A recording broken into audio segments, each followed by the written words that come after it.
Hello world, good morning, good afternoon, good evening. Welcome to RoboThought Zero to Hero series C++ coding on Arduino Mega. Alright guys, we are on lesson number 14.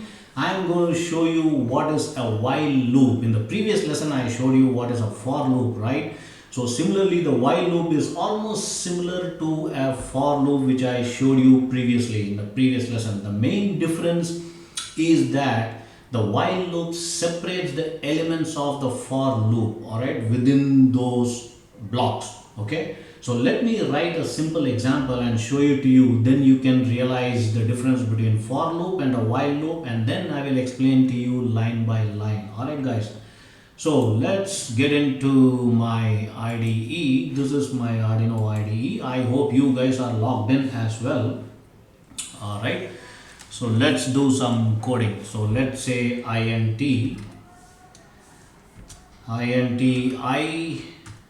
I equals to 0 semicolon, and then serial dot begin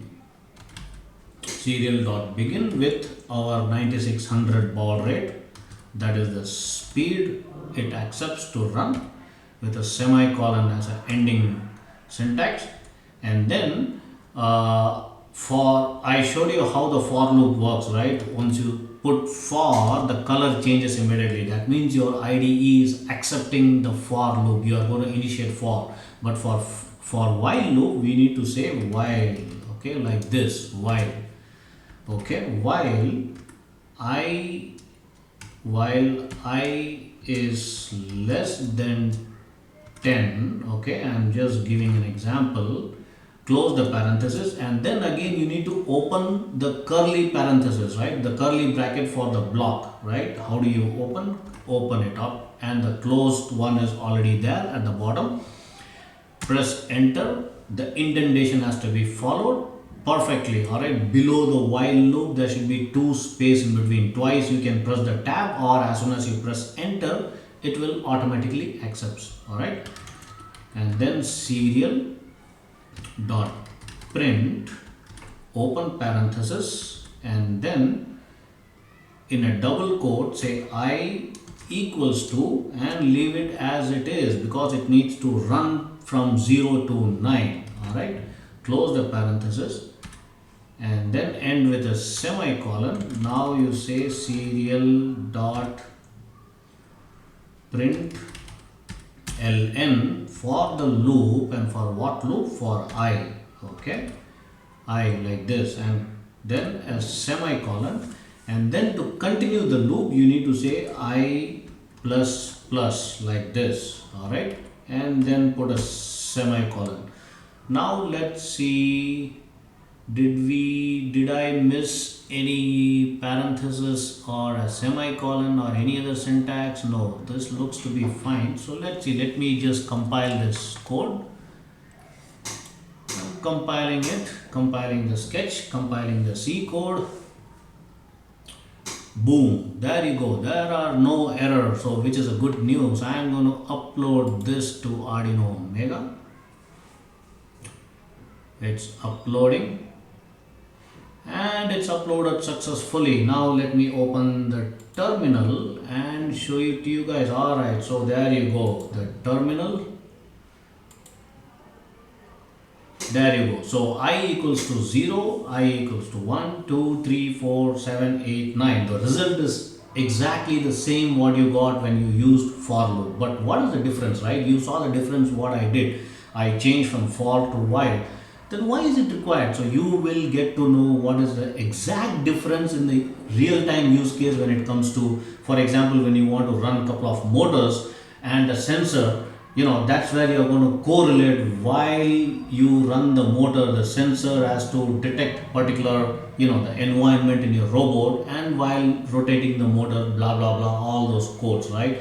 So let me try to explain you how this exactly works. So for example, let me go back to the sketch again, and let's look at line by line. All right guys, so this is the sketch which we did for while loop. So in this particular example which I showed you, that is I is equal to 0, 2 and less than 10. So basically the variable I is initialized to 0, alright, when the sketch starts running. So it is initializing with 0 and it runs from top to bottom. And the while loop actually evaluates the test expression, which is I is less than 10 in the expression which we put, right? The test expression evaluates to true because I is less than 10. Obviously it is true, right? It is true because initially we started with 0. So I is less than 10. Now the test expression is true and the statement in the loop will run continuously. The current value of I is printed and then incremented, right? That is the last. When the bottom of the loop is reached, the execution is started at the top of the loop again, right? That is how it works. The test expression is evaluated again and it is true again. So the loop runs again and again. Only when the variable I has been incremented to 10, alright, will the loop expression evaluate to false and the loop will be exited. It will come out. So that is your 0 to 9. It will not show 10. It is 0 to 9, right? That is how this particular logic, while loop logic works, right? Guys, I hope you are understanding this logic, and if you don't understand, if you want me to explain more detail, I can do this. I'm trying my best to give you as detail as possible in a layman term so that anyone to anyone non-tech guys can learn coding hands-on practically, no more theory. Alright guys, I'm gonna be back soon in the next video and I'm going to show you more different types of loops and we will do some interesting exercise. Alright guys, until then, bye bye, goodbye, see you soon.